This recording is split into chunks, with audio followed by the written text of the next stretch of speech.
Well, good evening. I'd like to welcome everybody here this evening to the April 2026 Big Picture Ag Pros call. We're going to kind of continue along with our theme of practical profitability that we've been talking about this year. And so eventually we're going to move into the topic of water quality. But before we do that, I kind of wanted to hit on a couple of other topics to get the evening started. So just kind of briefly, if you guys don't mind sharing a little bit, planning progress in your areas, rainfall, if you're doing any flag tests, may or may not jump into that one. And we're going to leave the interesting observations for the next slides. So,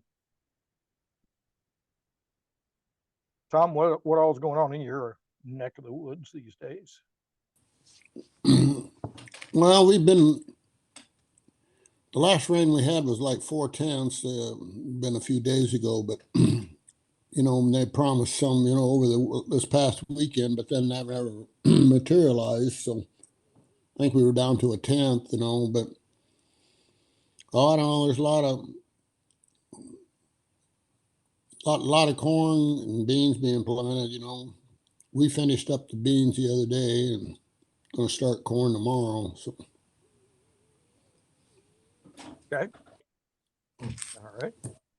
Ryan, how about your area?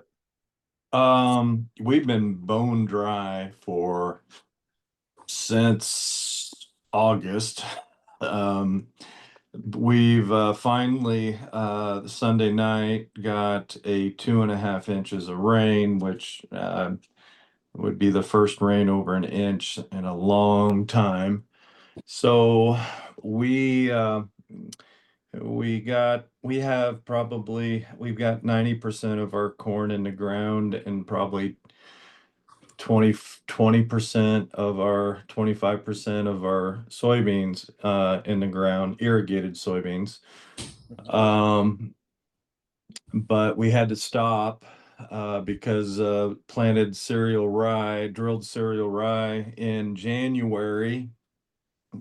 Chad Foss with the rye, just make it dual process there, and the rye looks amazing, but it took up all the moisture that we did have, and we ended up just one farm that we've had a lot of Genesis eggs biologicals to. It was even in the root structure, it was powder. But on the farms that we haven't had as many years of these products on, considerably harder, and we ended up having to just quit and plant and just wait for a rain. Thankfully, we got it. So as soon as it dries out, we'll be getting after it. Yeah, so that's where we're at on our planting. The corn went in extremely well and kind of surprised that there was some moisture that we were actually getting it into. So, that all got started, and then obviously after this rain, probably be shooting up here pretty quick. Yeah, I expect you will be. You should be getting some things spiking any time now. Anytime, yes. We got some of our early beans, or first planted beans. They're starting to just poke through. So good deal. Well, in regards to the interesting observations, kind of wanted to share this. Do like to include occasionally some success stories and things that are going on. So, Ryan, I'm going to let you share a little bit about this picture you sent me from yesterday. Well, this was a farm that, we've newly acquired, I don't know, probably 5 years ago, maybe a little more, but this is probably our third year of adding, the full works to almost the full works of biologicals to this farm. And I don't know how or why, but over the winter, Mark, you and I went and looked at this ground, and a third of it, just had night crawlers all over. It was amazing to see. I don't know, Mark, maybe 3 to 5 in a square foot. And so this picture was taken the morning after. This would have been Monday morning, um, of that 2.5 inches there on that farm. And in the bottom, if you look kind of in the middle of that field, that's a low area, and that's nothing but clay soils. And I think this is the first time that we've had a big rain like this and not seen any standing water. So I guarantee you, um, from the from where I'm standing here to a third of that field, I guarantee you there was no water running into that low area with all the night crawlers. So this, and then that white knob is, this used to be used to be a farmstead there until the '08 tornado took it out. So that's some gravel right there that we're farming through. Yeah. Yep. Yeah. Yeah. But it was really interesting when you called yesterday morning, you were on your way to the farm, uh, and Yeah.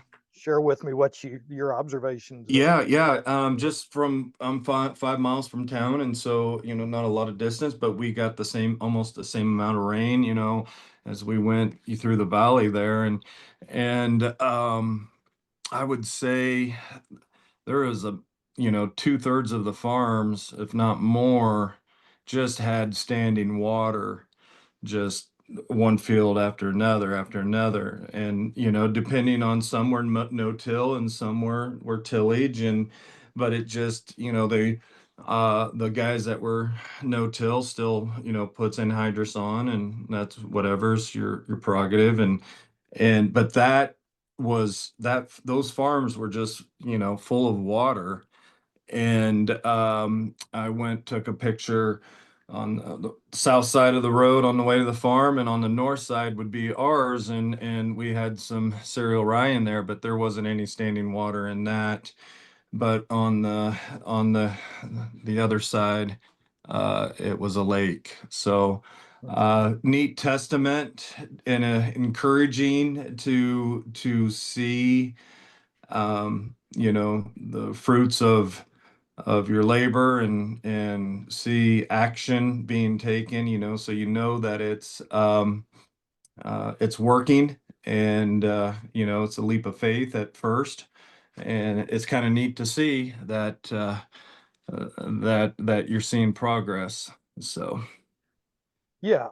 I mean, I think you've got a couple of things at work there. One is just the improved soil structure that that's occurring because of the biological activity, but then the addition of the earthworm run, oh and yeah. just how much water those can take. Um, And Mark, didn't you tell me on our farm that this was not our longest tenured of biologicals, but that farm you went while I was not around and took a shovel to it, and didn't you say there was just a lot of earthworms? I don't know how many you said, but there was quite a few in that one shovel. yeah, I didn't break it completely apart. Wasn't sifting it just for worms. I popped kind of a shovelful open, and looking at the soil structure or the way it was built, there were 5 or 6 earthworms at the very least that I saw just in the top 4 or 5 inches. And Unbelievable. Yeah, yeah, that's never been, never seen that before on our farm. yeah, yeah. And Tom, I know you you had seen some significant things with the earthworm activity at your farm today, and even some of the things John's been noticing as he went over to finish planting it yet or this weekend. Any observations there you want to share about? Well, it's kind of like Ryan said. It's just just the amount of earthworms that in this field across from my house there, and I've noticed it in other fields too, where it just I don't know, kind of crazy, I guess, how much activity there is with the worms. Yeah. Well, I do have to say the comment John made to me when he was walking across your field, I think he was a little bit jealous because he kind of felt like maybe you had more activity going on your farm than he does, even on most of his. So Well, yeah, but that's because of age. that that could be it. That could be it. So, uh, well, good deal. Appreciate you guys sharing that information this evening. Um, And at this point, we're going to go ahead and we're going to walk into talking about our water quality. And I know both of you guys that are on the call are already kind of moving forward with this, but there's some things that I've been working with just in the past few weeks that have really started to open up the door to this a lot more for me, and maybe some things that we need to be looking at. So we're going to talk about what we're finding and ways that we might be able to make some improvements. So when we start talking about the quality of our water, especially spray water, or even, water that we might use for in-furrow applications or things like that, there are a couple of factors that play into it significantly. And really, there's kind of two main factors that we need to consider, and we need to think about how they affect you and the performance of what you're doing. So the first one is the one that we typically hear the most about is the pH. What's the pH of our water, or what are you doing with that? And there's a lot of conversation.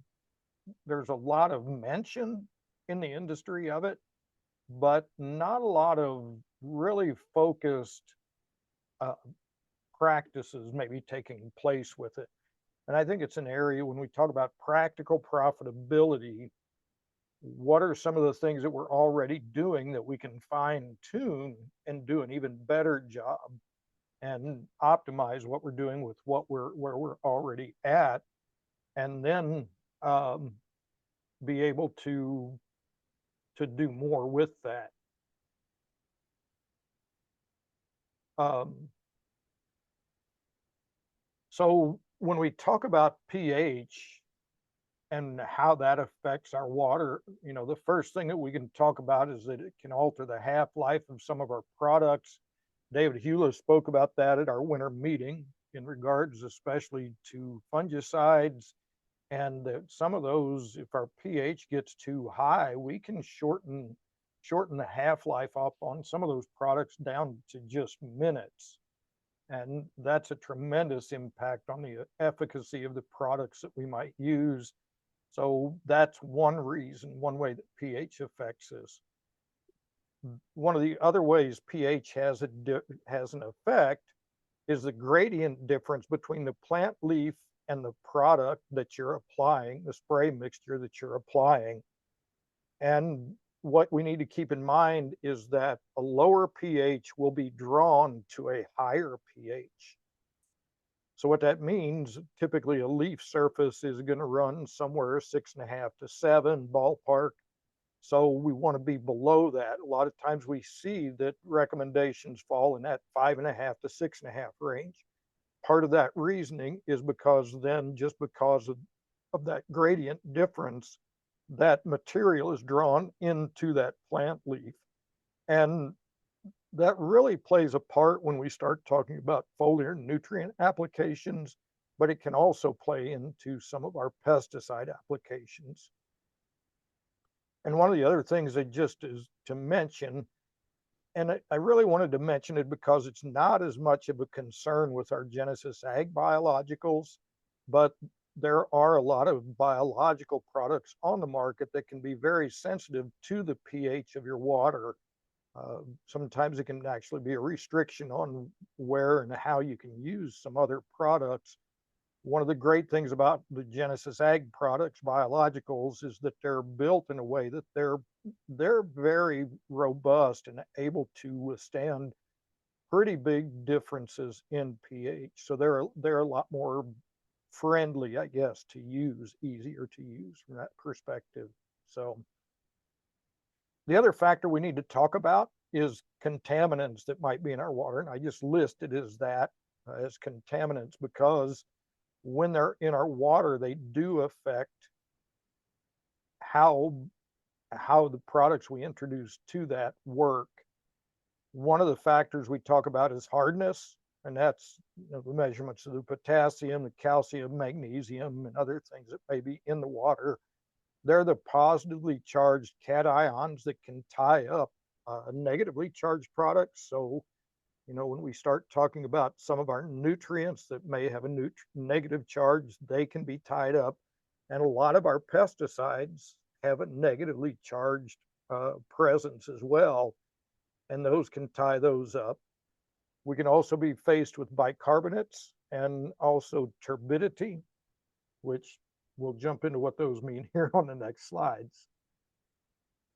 So I being the expert in so many things that I am, I look to AI today and Google to help me, get a better handle on this. So, how does, what components affect or tie up products in our spray water? So water hardness here, just what it says here, hard water is a very common cause of a herbicide tie up. Here's where it talks about the positively charged metal ions of calcium, magnesium, iron, aluminum, sodium, how those can bind to the negatively charged herbicides and or nutrients, other nutrients. So it talks about weak acid products being glyphosate, 2,4-Ds, your dicambas can really get tied up with those, and they're often referred to as total dissolved solids. Can be a TDS measurement, and we'll talk a little bit more about that. One of the other factors that's referred to is the bicarbonates, the carbonates and bicarbonates, typically associated with higher pH waters. And it's got a couple of products here that can be very affected by the bicarbonates by tying those up as well. And then just high pH, the alkaline water, they even reference 7 to 8. I'm going to show you some interesting things here on some of the additional slides. But it says here that they can lead to rapid degradation of certain pesticides. So all of these things can have a factor in how efficient the products we're spraying are. And the last one I just wanted to throw out is turbidity. I don't know if there's anybody here on the call or that's listening that still goes to a pond or a lake or a river to pull your spray water out. Obviously, those can have clays and silts, organic matter, and extra things in that type of water. And I just remember back when I was younger, in my days of getting started farming, there were times when we didn't, a lot of times we'd try to fill out of a cistern, but if the cisterns were low and we didn't have time to wait for the well to fill the tank, we'd run to the pond and suck a tank of water out of the pond. And I remember talking to a herbicide rep one time when we first started using Roundup, which would have been in the mid 80s.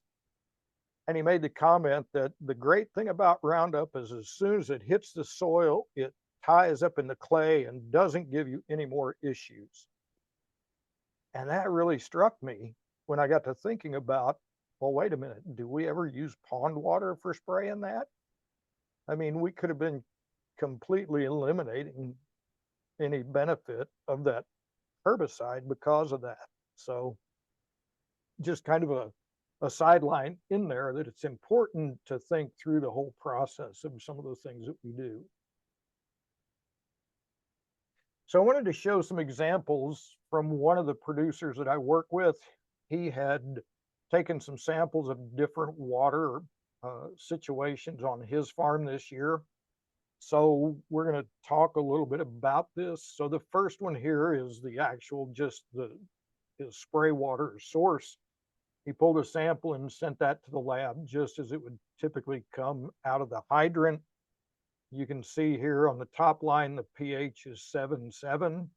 So not terrible. We see worse, but you know, it's up there a little bit. When we look at total dissolved solids, one of those numbers that kind of plays into it, it's at 289. Again, not as bad as I've seen, but certainly there's enough in there. As we look down through the calcium, magnesium, and different things here in the upper portion of the lower section, we can see the total hardness on this is 220 parts per million. That's starting, I mean, that's a number that's probably high enough that there's enough of the calcium and things in here that it's probably having an effect on this water. And when we look at the bicarbonates at 277, again, that's maybe not horrible, but certainly some things that could have an effect on our spray water. So the first thing that he did is he uses a product called Neutral Balance to adjust the pH in his water. So he calculated out kind of as best he could in a small sample how much of that he would need to add to it. So he did put that in there. You can see he took his pH to 3.3. His total dissolved solids actually went up. And part of that is because of a lot of these products actually they work. If you think about the way ammonium sulfate works, you're actually adding nutrients to that spray mix. But what they're doing is they're kind of tying up and sequestering some of those other nutrients that we'd like to get out of there. So that's not uncommon when we put certain products in to see our total dissolved solid number on some of these tests go up. But the interesting thing when we look at our total hardness, this product had no effect whatsoever on that. So all of these components of total hardness are still in the water and impacting the quality of that solution. Now, the one thing that I have learned is that part of the process when you lower pH, you actually do eliminate bicarbonates in the water because the process of lowering that pH actually breaks that bicarbonate down into water and carbon dioxide. So it did have an effect on those parts of the water solution. But again, we still hadn't done anything with the total hardness. And then this was a sample where he had used our sign signal, the SL2. You guys are all familiar with our water units that we're working with. I'll talk briefly about those in a minute for others that may tune in. But when we look at this particular sample, you can see we didn't change the pH. And that's one thing that we're not going to do unless we were to filter the water out. So this unit is not going to change that.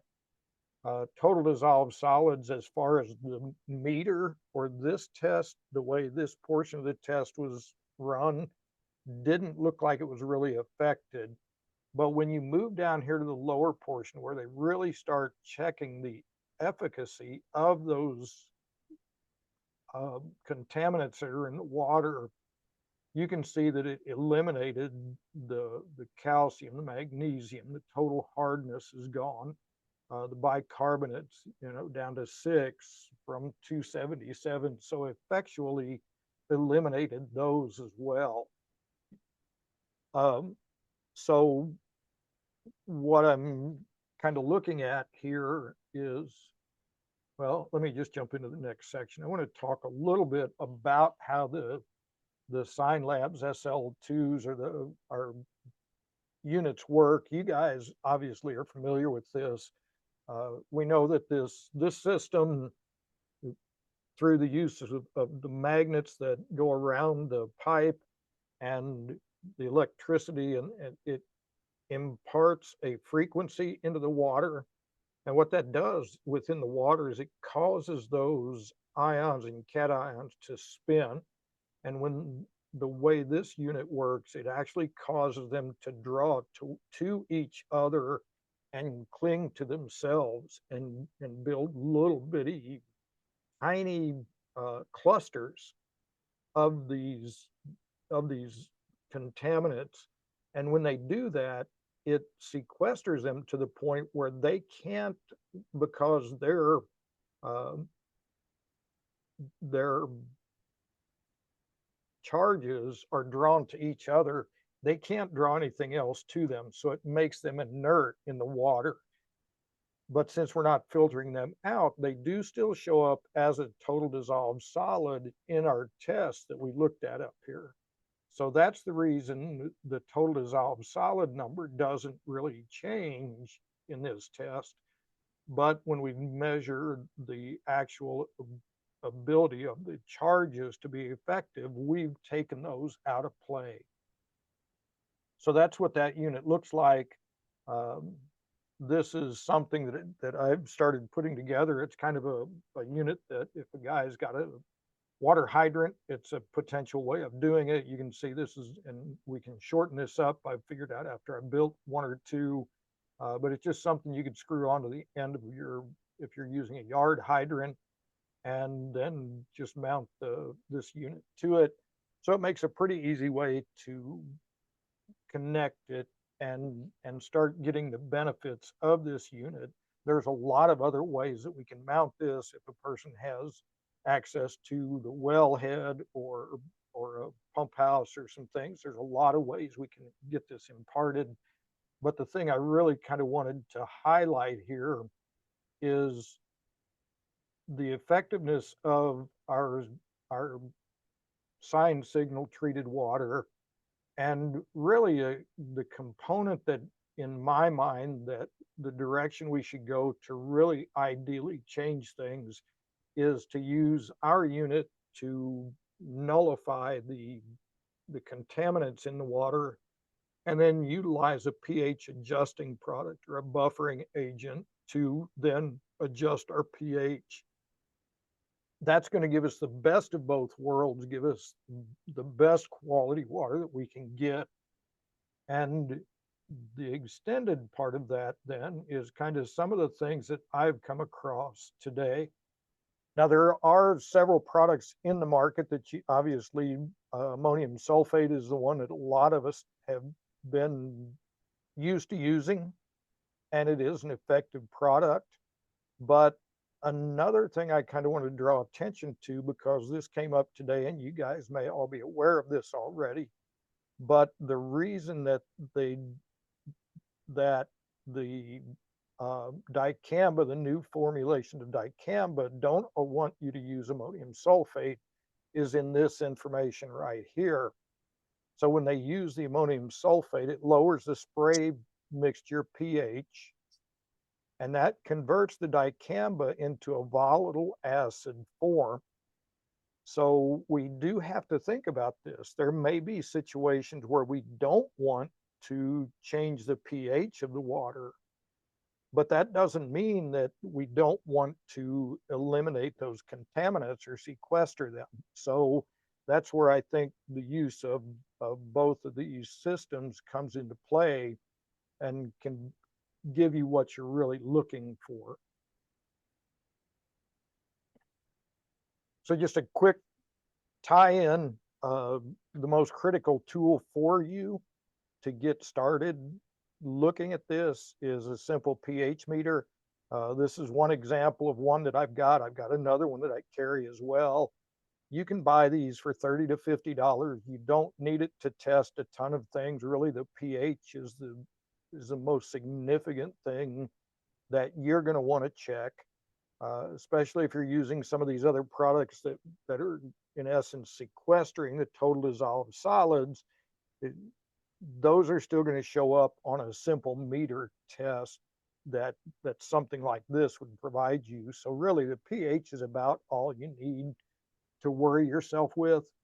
So I do recommend getting one of those, learn to use it, play with it a little bit, look at the instructions for calibrating them, calibrate them periodically. There's a few little tricks to using them. It is good to either use them regularly or kind of hydrate the bulb at the bottom, where it does get where it takes the readings from, keeping that moist and hydrated. Uh, if it gets dried out, I have noticed that it can be a little bit slower to react, but once I start using it a few times or kind of soak it a little bit, they come back into play very quickly. So, so let's talk a little bit about what I've seen just in the last 2 to 3 weeks about how the sign signal is changing the game. And what I'm finding is you can likely reduce the amount of any pH buffering product that you're using from what I've been seeing. And the first example of this came to me a couple weeks ago when a client ironically had a person come by from a buffering agent. He was a representative selling those products. He had stopped in and gotten a water sample and sent it to his lab. And we happened to be there chatting with him a little bit about our unit and talking about what it could do for him. And he opted to go ahead and put one of our SL2s on his system. When the rep came back and gave him his recommendation for how much of their product they would need to use to adjust, and their water pH was a 7.5, so not too far off. But what it would take to move that to a 5.5, they told him, the rep said that they would need anywhere from 7 to 11 ounces per 100 gallon of water. So they split the difference and put in 9 ounces into water that they had run past the SL2, and their pH went to a 3. So it moved it significantly farther than the representative thought that it would in just a normal untreated water. The other interesting thing was they felt like the speed of their burn down on the cover crops seemed much faster after that application. So that was kind of interesting. And it led me to do some trials in my mad scientist lab, or AKA Karen's kitchen, the last couple of days. So I had a sample of some untreated water, and I took a half-gallon container, and the beginning pH on that water was a 7.5. So again, not too far off. I added 2 grams of Ready Man, and to give you an idea, the typical recommendations for Ready Man would be a half a pound to a pound per acre. And Ready Man is a Genesis Ag product, so that's the reason I was doing some trials with it. I had access to it. Again, typical use rates are half a pound to a pound per acre. And in the trials that I was doing here, an 8-gram level, which was kind of the most I went to, would be equivalent to using a little over a half a pound per acre in a 16-gallon per acre application rate. So trying to kind of hit the middle of the road just for example purposes. And that's maybe not as crucial as some of the other information that shows up here. But in that water, in the untreated water, 2 grams of Ready Man moved the pH down to 6.3. So it took almost a point off of it. When I added enough to get us up to 4 grams, the pH went to 5.95. And at 8 grams, which would be the a little over half pound rate, that took us to a 4.65. The really interesting thing was the water out of my tap, which is public water, pH was at 9.67. So if you remember back to the things David talked about, a pH of 9 with fungicides, with many of the fungicides, is going to cut their half-life to a couple of hours or maybe even less. So my water is not really great stuff for spray applications. But the crazy thing was, when I took that half gallon of water treated with our sign signal on my system, 2 grams took the pH to 3.5. So it took 6 off of the pH with the same amount that in untreated water only moved at 1 point. So I did go ahead and kind of up it to the 8-gram level, and it took it to a 2.8.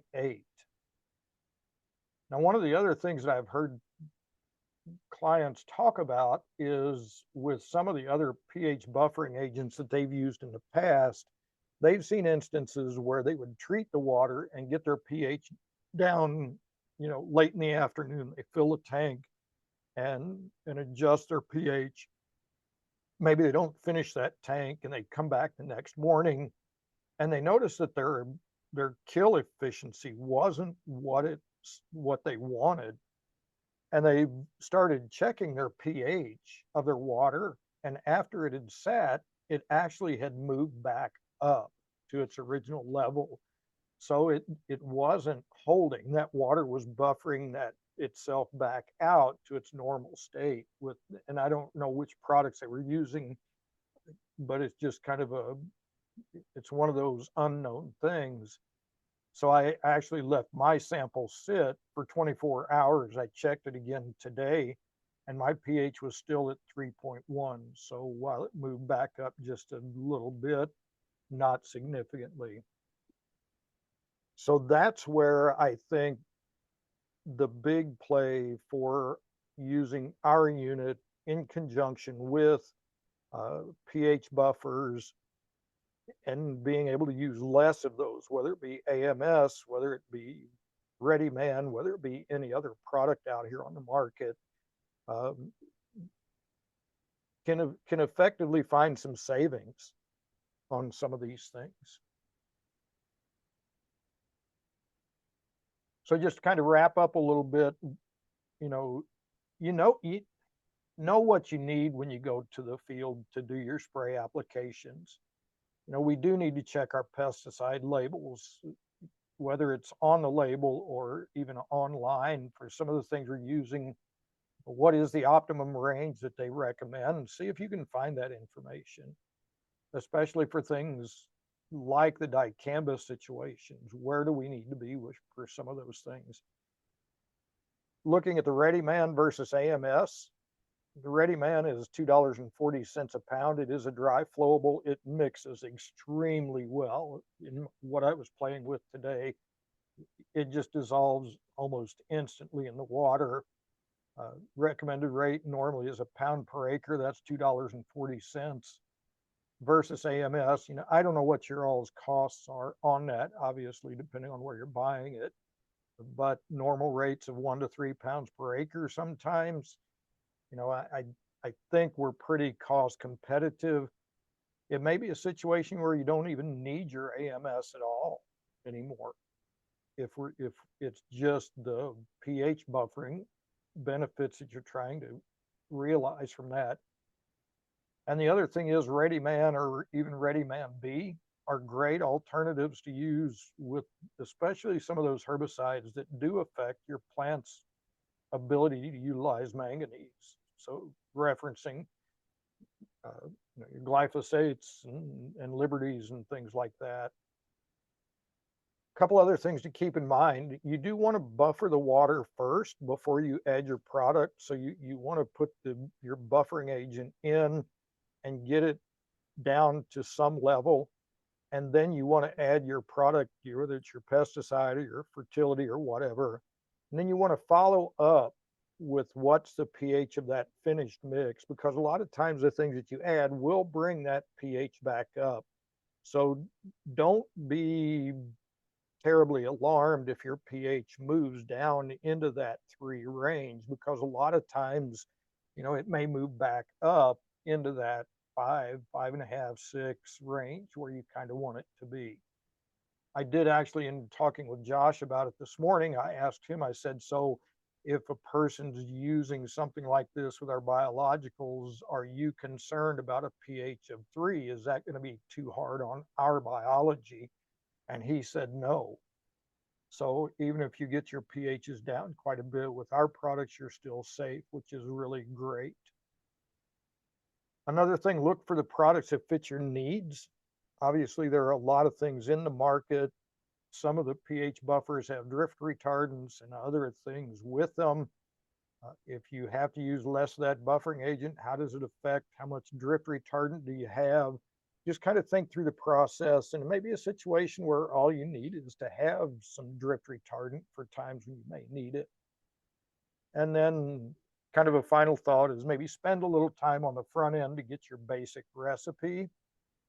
Play a little bit with your pH meter, see where you're starting at, kind of what it's taken to get you where you want to be. And you don't necessarily have to do this every time. Once you kind of get a feel for what it's taking to get you there, typically, unless your water source changes, it's going to stay pretty consistent. Now, if you are pulling out of, say, an irrigation well where you start pumping through the season, there's a lot of water turnover in that supply. It probably doesn't hurt to check it periodically because some of those factors can change with water usage. So, any thoughts from you guys as I've gone through that? Questions or thoughts or Does so I did not get my sign up and running when I first started my the biologicals, the Revita in Carbos in furrow. So I just used I think mine's 7.4. Um and the pH for your products doesn't matter. Did I see that in one of your clips there? One of yeah, your so yeah, is that is 7.4 detrimental to Genesis biologicals? no, no, at 7.4 we're not concerned. Now and actually, so my water, I've even checked my water a couple times. It's been over 10. Personally, I'd probably get a little nervous at 10. Uh, but at a 7 or 8 or 9, or anything below a 9, we really don't have any concerns. So, Okay. right, great question. Kind of had me nervous there for a bit. Yeah, nope, nope, you're good. One of the great things about Genesis Ag products. Mhm. Well, so most of this is going to apply to like post products. Am I correct on that or not? Yes and no. I mean, some of your pre-emerge products, you could still get some potential tie up with it. Um, but it's really, yeah, I think the most significant place you're going to see the impact will be in a post-emerge application, especially getting that pH adjusted so that gradient helps draw the product into the leaf. Whether it's a pesticide of something you're trying to kill, or even a nutrient that you're trying to get into the plant to benefit the crop to benefit it.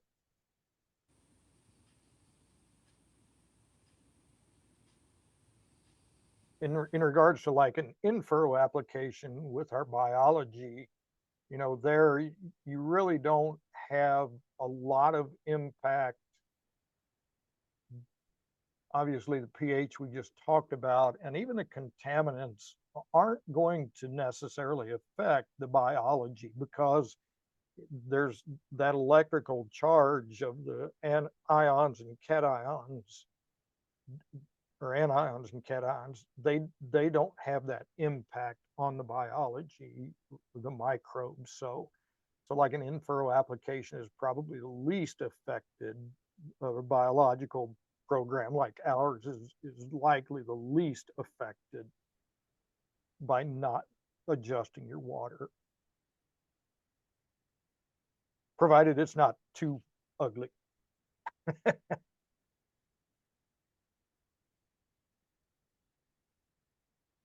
Well, if there's nothing else this evening, guys, do appreciate you joining us this evening. Um, Obviously, April and May are times when a lot of us are in the field, so it's don't always get the big crowds, but we certainly know that there are a lot of people like to tune in afterwards and pick up on the information. So appreciate you guys tagging along this evening, and we just look forward to connecting with everybody next time.